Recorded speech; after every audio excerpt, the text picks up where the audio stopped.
Hello guys, welcome to my channel Initial Solution. In this video, I'm going to show you how to change notification sound on Android.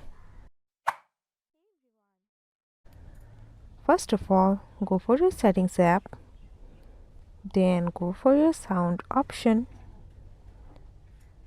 then scroll down and you can see there is default notification sound option here. Tap on it and you can choose any of it from here and just go for OK, and you can change your notification sound by this way. So yeah, that's it. That's the process. This is how you can change notification sound on Android. Hope this video helped you guys. If it did, then please like, comment and share. Subscribe to our channel and don't forget to hit the bell icon for more videos. Thank you. Bye-bye.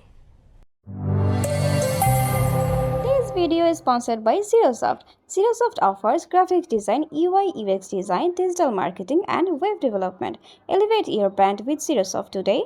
For more details, check the description box.